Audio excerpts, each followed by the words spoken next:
안녕하세요. 오늘은 체리새우 비밀글입니다 라는 작품을 함께 감상하시겠습니다.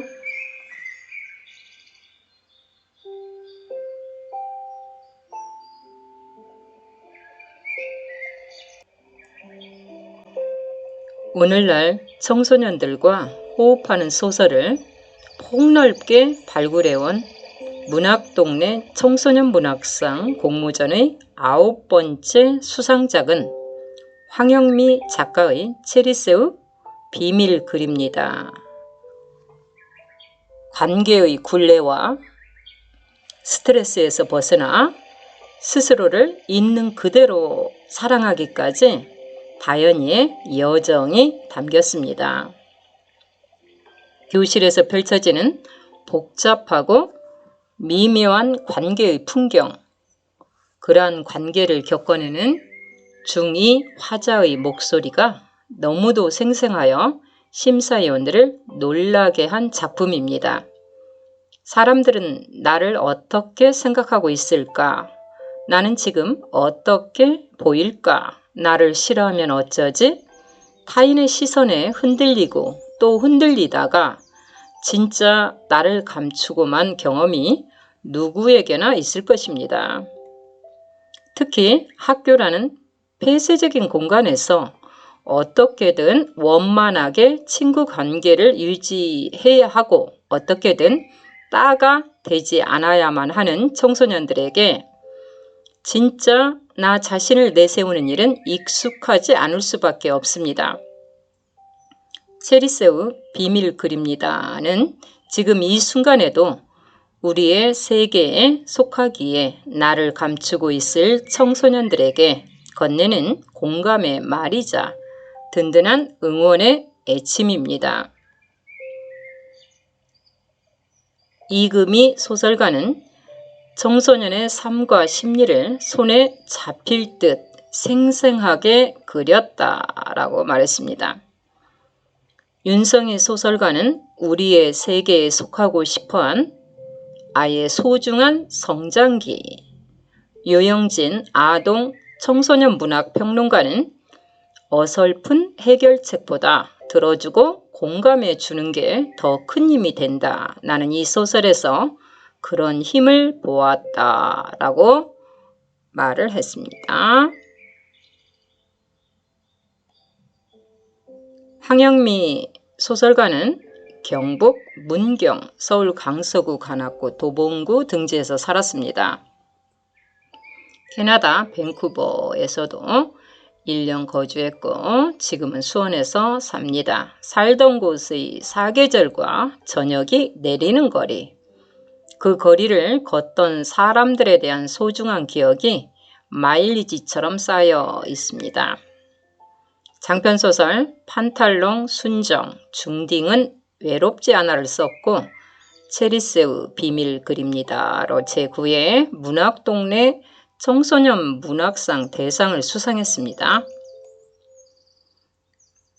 목차는 반배정 개꿀꿀 5분 대기조 이상한 대화 나의 변호사 밉상지수 켜켜이 쌓인 것 안아주세요. 혼자가 되는 것보다 오해 어떤 생일 파티 이제 그만 체리새우 껍질을 벗다 낯선 거리에서 나무들처럼 작가의 말로 구성이 되어 있습니다. 등장인물 소개입니다. 다현, 아빠가 돌아가시고 엄마는 우동 가게를 하시죠. 엄마가 가게 일로 바빠 곧잘 요리도 하는 편이고 가곡과 클래식을 좋아합니다. 체리새우라는 비밀 블로그를 운영하고 있죠. 스트레스를 받으면 바로 장이 탈이 나는 예민한 몸을 지녔죠. 진지충이란 소리도 많이 들었고 생각도 올드해서 초등학교 때 은따를 당했습니다. 그 후 새로 어울리게 된 다섯 손가락 무리에서 잘 지내고 있다고 생각했는데 한 번씩 자신의 존재감이 투명인간 같다는 생각이 듭니다. 친구들의 심부름이나 짐을 들어주는 일을 하고 용돈이 생기면 친구들의 선물을 삽니다. 은유, 다연의 짝이죠. 엄마가 돌아가시고 유명 변호사인 아빠는 늘 바쁩니다. 다섯 손가락 무리에서 밉상 2로 꼽는 아이라서 다연이도 처음에 말 한마디도 건네지 않았죠. 모둠 가죄 때문에 은유와 자주 만나게 되면서 다연은 은유의 많은 면들을 알게 되고 오해했던 것들을 풀게 되죠. 설아, 다섯 손가락 친구죠. 은따 당했던 다연에게 다가와 손을 내밀어준 친구. 다연이가 자신의 대변인이라 여길 정도로 다연의 말을 다른 아이들에게 잘 전달해 줍니다. 아람, 다섯 손가락의 분위기를 좌지우지하는 아이. 호불호의 표현이 강하고 감정을 숨기지 않죠. 부모님과 떨어져서 살고 개인적인 이야기는 잘 안 하는데 다른 사람들 뒷담 말을 많이 합니다. 다연에게 심부름을 시키는 것이 자연스럽고 자기가 원하는 건 손에 넣어야 직성이 풀립니다. 줄거리입니다. 현재 중학생인 다연은 중학교에 와서 사귄 다섯 손가락 친구들을 소중하게 생각합니다. 하지만 예전 초등학교 때 따돌림 당한 경험 때문에 자신의 의견보다는 친구들의 의견에 맞춰주고 많은 것들을 양보하며 친구 관계를 유지해 갑니다. 다연이는 다른 아이들에게 진지충이니 선비질 한다느니 하는 말로 은따를 당한 경험 때문에 자신의 마음은 블로그 체리새우의 비밀 글로만 남겨왔습니다. 클래식이나 가곡을 좋아하지만 티를 내지 않고 친구들에게 자주 선물을 합니다.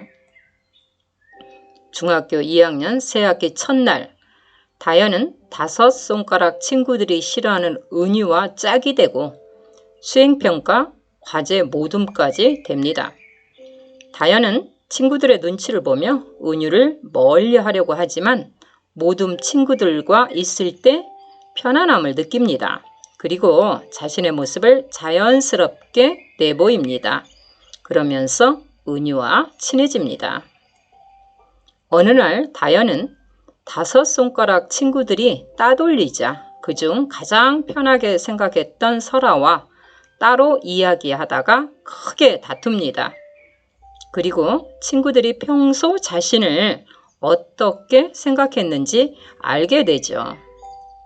그리고 지금까지 다섯 손가락 친구들과 자신이 동등한 관계가 아니었다는 것을 깨닫고 더 이상 그 친구들에 대한 미련을 버립니다.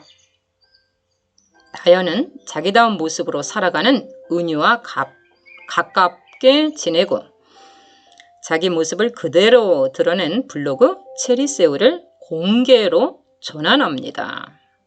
그리고 나다움의 중요성을 깨닫고 건강한 친구 관계에 대해 생각합니다. 이로써 다연은 친구 관계에서 오는 스트레스에서 벗어나 나다움을 찾고 자유로워집니다. 이제 체리새우 비밀 글입니다. 그 작품 속으로 함께 들어가 보겠습니다. 반배정 개꿀꿀 7쪽입니다. 봤지? 지금 나 봤지? 어떻게? 나 어쩌면 좋아? 나는 아람이와 병이를 번갈아 쳐다보며 양손 검지로 X자를 지어 보였다. 온몸으로 전하는 내 말을 알아들은 걸까? 뒤돌아 나를 보던 아람이와 병의 표정이 묘했다. 동정하는 건지 어떤지 알 수 없어 불안했다. 자이로드롭을 탄 것처럼 심장이 쿵 내려앉았다. 이상한 대화 34쪽입니다. 하루가 100년 같았다. 쉬는 시간에는 주로 엎드려 있었다. 감옥이 따로 없었다. 아람이 병이와만 노는 것도 한계가 있었다. 쉬는 시간은 짧고 그 애들은 벌써 자기 짝이랑 친해졌다. 점심때마다 괴로웠다. 밥맛도 없었다. 가끔 내 앞에 앉은 해강이가 말을 걸었다. 체리새우 껍질을 벗다. 164쪽에서 174쪽까지입니다.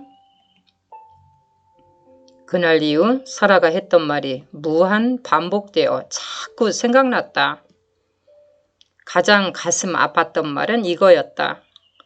은따였던 나를 자기네 그룹에 끼워줬더니 내가 배신을 한 거라고. 배신이라는 소리까지 들으니 별의별 생각이 다 났다. 효정이까지 새로운 5손가락이 된 그 애들이 나에 대해 어떤 말들을 하고 있을지. 그럴 줄 알았어. 원래 포스트잇보다 가벼운 애잖아. 여기 붙었다. 저기 붙었다. 엉덩이가 가볍잖아. 팔랑팔랑. 근데 다연이 오리 궁둥이 같지 않아? 꼴에 방송반 훈남 넘보는 것 좀 봐. 이 대목에서는 단체로 까르르 웃겠지. 나는 그 애들이 남을 비방하는 방식을 너무나 잘한다. 나는 뒷골목으로만 다녔다. 후문으로 다니니 말 많은 아이들을 만날 일이 없었다. 길을 돌아서 가니 시간은 2배로 걸렸다. 한낮은 대체로 더웠다. 하얀 꽃잎 사이로 5월의 햇살이 쏟아지면 어디 멀리 날아가고 싶었다. 집에 있을 땐 그럭저럭 편했다. 폰 게임을 하고 텔레비전을 보고 노래 듣고 책을 읽으면 잡생각이 덜 나니까. 그런데 학교에만 가면 정말이지 불편했다. 노려보는지 경멸하는지 파악이 안 되는 아람이의 눈빛. 다만 메시지만은 분명했다. 너는 이제 끝이야. 너는 이제 끝이야. 병인은 세상에 없는 사람처럼 나를 외면했다. 설아나 미소 어쩌다 복도에서 마주쳐도 나를 모른 체하고 지나갔다. 이런 순간 뒤에는 폭탄을 맞은 것처럼 머리가 하얘졌다. 선생님 말도 반 아이들의 말도 하나도 들리지 않았다. 지구는 나를 공격하는 방향으로 자전하는 것 같았다.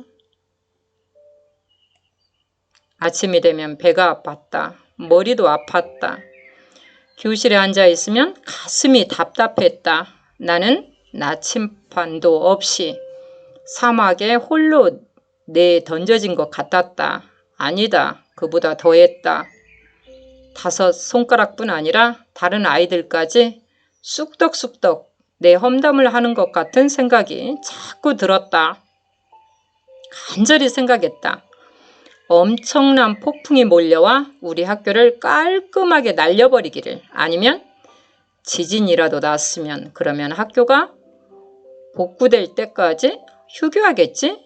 정말로 딱 1년만 단체로 학교에 안 가면 얼마나 좋을까. 그러다 다시 학교를 간다면, 그리하여 우리가 만난다면 그때 우리는 어떻게 될까? 다행히 마을 신문 모둠 아이들이 종종 말을 걸어왔다. 은유가 말했다. 기사 쓸 때는 단문이 좋다더라. 난 그게 힘들어. 내 글은 쉼표가 너무 많아. 머릿속에서 생각이 들끓는데 정리가 안 되어서 그런가 봐. 은유처럼 글 잘 쓰는 아이도 저런 고민을 하는구나. 어쨌든 대화 상대가 있어서 눈물나게 고마웠다. 너 주순트가 뭔지 알아? 점심시간에 해강이가 다가와 말했다. 아니 몰라. 뭔데? 동물 해설사를 주순트라고 한대. 주일학교 선생님한테 들었어. 다연아, 나 주순트 할까? 해강이가 진지하게 물었다.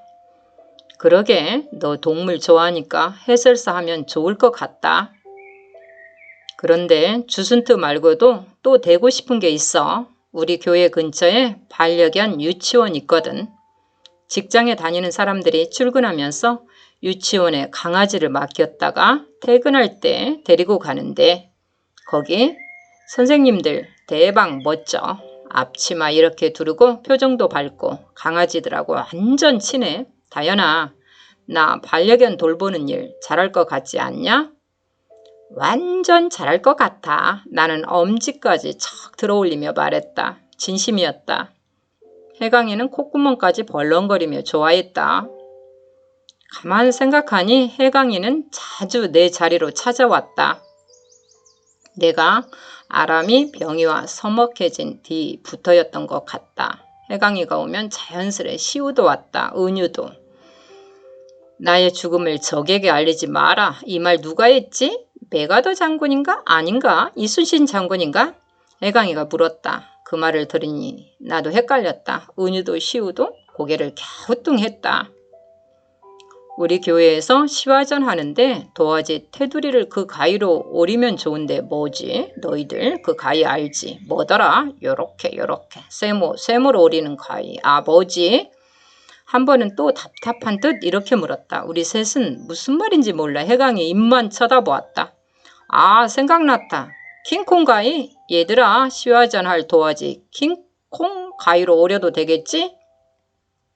혹시 핑킹가이 말하는 거 아니야? 은유가 말했다. 대박 맞아 핑킹가이. 은유 천재인데 해강이가 은유를 쳐다보며 활짝 웃었다. 킹콩 가이라니. 나는 마시던 우유를 품을 뻔했다. 해강이 덕분에 우리는 배를 잡고 낄낄 웃었다. 해강이가 옆에 있으면 우리는 다 같이 빙구 맹구 개그맨이 된 것 같았다. 그래서 좋았다. 힘들 때는 생각을 멈추고 그냥 웃는 것도 괜찮다. 완벽히 혼자가 된 저녁 시간. 챙겨야 할 단톡방이 사라지니 할 일이 없었다.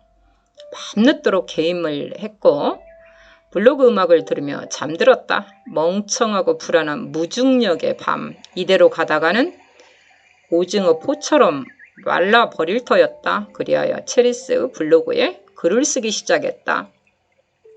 5월 10일 제비꽃 안녕. 꽃 이름 알려주는 앱에서 내 이름을 알게 되었어.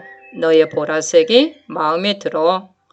나는 골목 담벼락 장미 넝쿨 밑에 도도하게 피어있는 너를 귀신같이 알아. 봤지? 너를 좋아하게 될 것 같아.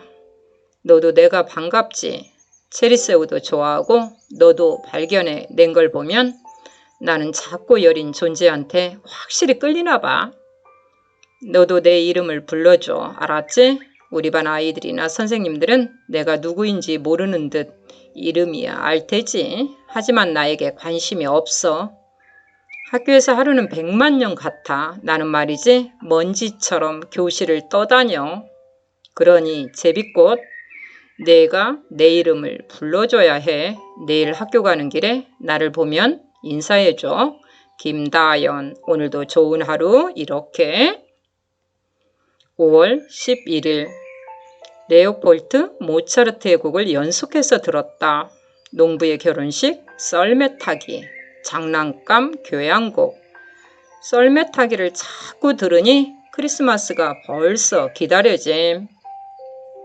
5월 13일 선생님 인터뷰까지 무사히 끝내고 마을신문 안아주세요. 기사 완성. 초고임. 맞춤법 검색기 필수. 아자아자. 5월 14일 어떤 친구가 말했다. 우리 모두는 나무들처럼 혼자라고. 좋은 친구는 서로에게 햇살이 되어주고 바람이 되어주면 된다고. 독립된 나무로 잘 자라게 서로에게 도움이 되는 존재? 그게 친구라고. 이 말이 계속 생각난다. 댓글. 내 글에 내가 댓글 담.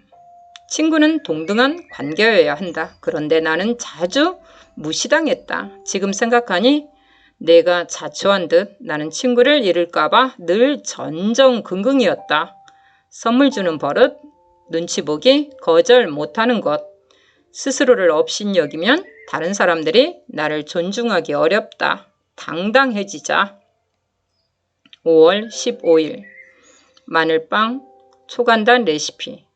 녹인 버터에 다진 마늘과 올리고당을 섞음. 식빵에 발라서 프라이팬에 구워줌. 파슬리 가루 솔솔 완성. 마늘빵 사진을 찍어 모둠 단톡방에 올렸다.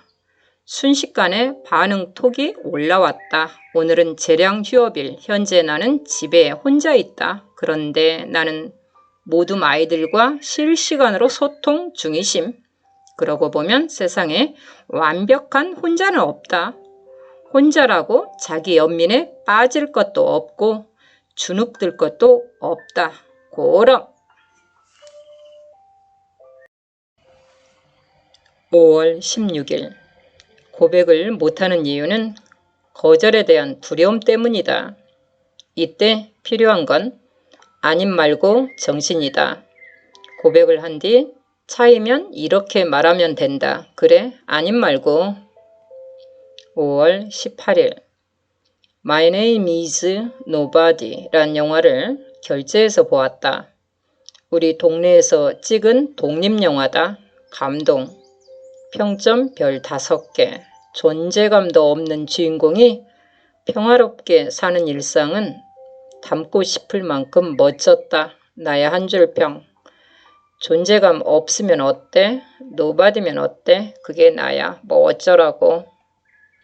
블로그에 글을 쓴 뒤에도 영화에 대한 감동은 다음 날까지 이어졌다. 우리 동네 골목을 뛰어가던 주인공도 자꾸만 떠올랐다. 많은 아이들에게 이 영화를 소개하고 싶었다. 하긴 마을 신문에 은유의 리뷰가 실릴 테지. 그랬다가 밤이 되니 또 생각났다. 5월 19일 나는 노바디이기도 하지만 썸바디가 될 수도 있다. 내가 왜 존중받지 못하고 살아야 하지? 싫다. 외로워도 할 수 없다. 괜찮다. 영혼의 빈자리를 온전히 나로 단단하게 채우면 된다. 그리고 차츰차츰 좋은 친구들이 생길 것이다. 아님 말고. 5월 19일 두 번째 글. 친구들이 떠난 허전한 자리에 어느덧 나를 위한 문장들이 차곡차곡 쌓였다. 글을 쓰면서 조금씩 자신감이 생겼다. 더 이상 웅크리며 살고 싶지 않았다. 많이 고민하지도 않았다. 나는 어제의 내가 아니니까. 체리스의 블로그를 공개로 전환하기로 했다. 공개로 돌리기 전에 몇 가지 글을 정돈할 필요가 있었다. 먼저 블로그 이름을 체리새우로 정한 사연을 짧게 수정했다. 애갓집에서 체리새우를 처음 보았다. 수초 가득한 어항에서 나는 것처럼 헤엄치는 모습이 예뻤다. 맑은 물에서 사는 담수 새우이고 몸집이 자라면 주기적으로 탈피를 한다. 빈 껍질을 벗어버리고 점프하는 모습이 무척 신비로웠다. 마지막에 체리새우처럼 자유롭게 탈피하고 싶다는 문장을 썼다 지웠다. 지금까지 비워두었던 프로필 소개란에 짤막한 글도 당장 나에게 필요한 것 아님 말고 정신 그리고 어쩌라고 정신. 배경음악은 나나 이모 밴드의 그냥 웃어로 바꿨다. 이 노래는 나나 이모 밴드 공식 블로그에서 무료로 다운받을 수 있다. 팬이 되면서 나나 이모의 뜻도 알게 되었다. 나나 이모는 여기 다 모여라 라는 북미 원주민의 말이라고 한다. 5월 20일 블로그 공개를 결심한 새벽. 오래전 텔레비전에 나온 영화 평론가가 했던 말이 생각난다. 레지스탕스인지 독립운동인지를 하는 여자 혁명가가 청혼을 거절하며 이런 대답을 했다고 한다. 나도 당신을 사랑해요. 하지만 나는 어디에도 소속되지 않아요. 다만 역사에 소속될 뿐이죠. 멋지다. 나 역시 지금은 어디에도 소속되고 싶지 않은 상태여서 어쨌든 나도 나무처럼 우뚝 서고 싶다. 바람이 불면 흔들릴 테지? 괜찮다. 그러면서 이파리는 더 파래지고 뿌리도 단단해질 테니. 가슴이 쿵쿵 뛰었다. 허접한 블로그라고 욕먹으면 어쩌지? 방문했다가 에이 진지충이네 이러면 어쩌지? 어제까지 내가 자꾸만 튀어나오려고 했다. 나는 내 마음을 다독였다. 그래 나 진지충이다. 어쩌라고. 낯선 거리에서 중 175쪽입니다. 잠을 설쳤다. 알람 소리에 깨니 내 블로그 방명록에 은유와 시우가 글을 남겨놓았다. 블로그 하는 줄 몰랐네. 멋지다. 이 좋은 걸 왜 이제야 공개하심? My name is nobody. 리뷰 좋더라. 그거 말고도 최신 글은 뭉클, 엄지척, 공감 자주 놀러올게. 뭐야 대체 몇 문장이나 쓴 거야? 코끝이 싸해지면서 눈물이 나려고 했다. 시우 글은 이랬다. 오 단톡방에 소개글 올렸기에 와 봤어. 잘 보고 간다. 참참 금요일 점심시간에 편집회의 하는 거 잊지 마. 나무들처럼 중 185쪽 196쪽입니다. 점심시간 화장실에 다녀오는데 그냥 웃어가 흘러나왔다. 걷다 보면 발길에 차이는 너절한 기억, 캄캄한 동굴, 우울 말냅, 가로등처럼 난 애로웠어. 코너를 돌면 아이스크림 가게, 행복한 사람들 핑크 스마일, 가로등처럼 밝아지고 싶어. 너의 빛에 마르는 눈물, 넘어지면 아픈 게 당연해. 어제는 사라졌고 내일은 몰라. 오늘을 사는 우리 그냥 웃어. 하하하하. 세상의 주인공처럼 하하하. 복도에서 걸음을 멈췄다. 이 노래도 드디어 인기를 탄 건가? 나는 방송에 귀를 기울였다. 반가운 친구를 만난 느낌이었다. 여기서 뭐해? 은유가 내 등을 가볍게 쳤다. 은유도 화장실에 다녀오는 모양이다. 이 노래 어때? 완전 괜찮지? 쳇! 엉망을 하든 말든 나더러 어쩌라고. 필요 없으면 쓰레기통에 버리겠지 뭐. 그래놓고 조퇴를 하든 말든 나는 상관없다. 나는 운동화를 갈아 신고 운동장으로 뛰어갔다. 싱그러운 바람이 온 몸으로 다가왔다. 늦봄인가? 초여름인가? 어쨌든 체육하기 좋은 날씨다.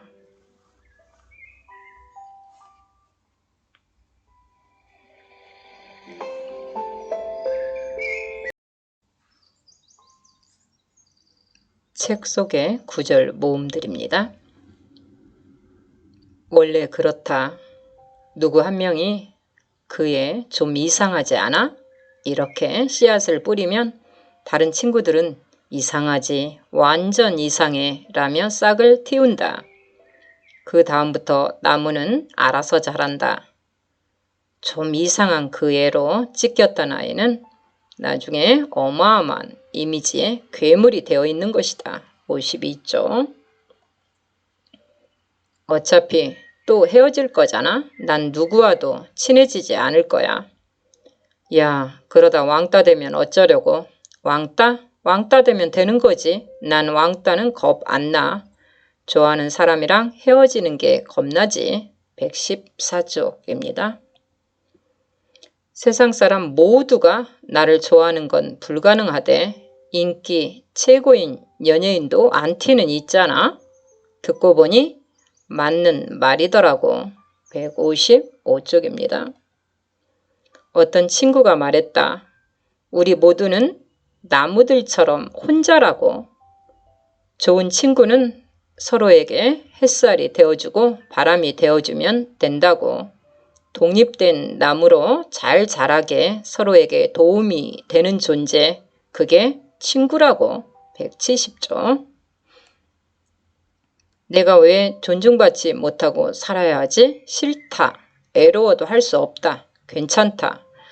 영혼의 빈자리를 온전히 나로 단단하게 채우면 된다. 그리고 차츰차츰 좋은 친구들이 생길 것이다. 아님 말고. 171조. 나를 좋아하는 친구들에게만 신경 쓸 거야. 나를 좋아하는 친구가 한 명도 없으면 그냥 내가 먼저 좋아할 거야. 179조. 다른 사람의 시선에 과도하게 에너지 낭비할 필요 없어. 남들이 뭐라 하건 너한테 집중해. 집중, 이 단어가 마음에 들어왔다. 은유도 비슷한 말을 했는데. 180조. 작가의 말입니다. 인터넷 커뮤니티에 올라온 고민글에 내가 단 댓글이 베스트가 된 적이 몇 번 있다. 이 소설은 댓글을 다는 심정으로 시작되었다. 소설을 쓰면서 마음의 지도를 그리고 싶다는 생각을 자주 한다. 서로의 경계가 어디인지, 어느 지점이 초록불이고 빨간불인지, 각자 마음속 깊은 골짜기 쉼터는 어디인지. 불가능한 일인 줄 알지만 내 소설이 타인에게 다가가는 내비게이션 역할을 하면 좋겠다는 생각도 한다. 내가 수많은 문학작품을 통해 삶과 죽음, 관계에 대한 지도를 어렴풋이 보았듯이 내 소설도 누군가의 마음 골목에 작은 안내판이 될 날이 오겠지 하면서 오늘 또 읽고 쓴다. 한 치 앞도 보이지 않는 캄캄한 시절이 있었다. 그때 살기에 책을 읽기 시작했다. 도봉도서관 문학서가에 꽂혀있던 책을 거의 다 읽었던 것 같다. 소설을 읽기 시작하자 앞이 보이기 시작했다. 상처를 견디는 법, 정체를 알 수 없는 욕망의 근원, 삶과 죽음을 대면하는 지혜 같은 게 소설 속에 다 있었다. 본격적으로 쓰기 시작한 건 엄마가 돌아가신 후부터다. 엄마가 돌아가시고 나서야 내가 얼마나 불효녀인지 깨달았다. 엄마한테 잘못했다고 말하고 싶은데 방법이 없었다. 그때부터 매일 뭔가를 썼다. 엄마에 대한 미안함, 그리움을 담은 글을 쓰고 어떤 날은 작품 리뷰도 쓰고 나중에는 소설을 썼다. 그러다 상까지 받으니 엄마가 나에게 답장을 해준 것만 같다. 여기까지 오는 동안 고마운 사람들이 참 많다. 나를 글 쓰는 사람으로 인정하고 격려해준 가족, 성격 이상한 나를 받아준 친구들, 수상 소식을 듣고 멋진 사진과 긴 글을 보내주신 선생님께 감사드린다. 문학동네 청소년 문학상 심사위원, 그리고 체리새우 아이들을 사랑으로 응원해주고 꼼꼼히 봐준 편집부에는 그저 황송할 뿐이다. 두고두고 좋은 작품으로 보답하겠다. 고맙고 또 고맙습니다. 이제 체리새우에 나오는 아이들이 내 곁을 떠난다. 꽃길만 걸을 수는 없겠지만 미움받더라도 당당하게 잘 살아내기를. 김다연 굿바이. 2019년 1월 황영미.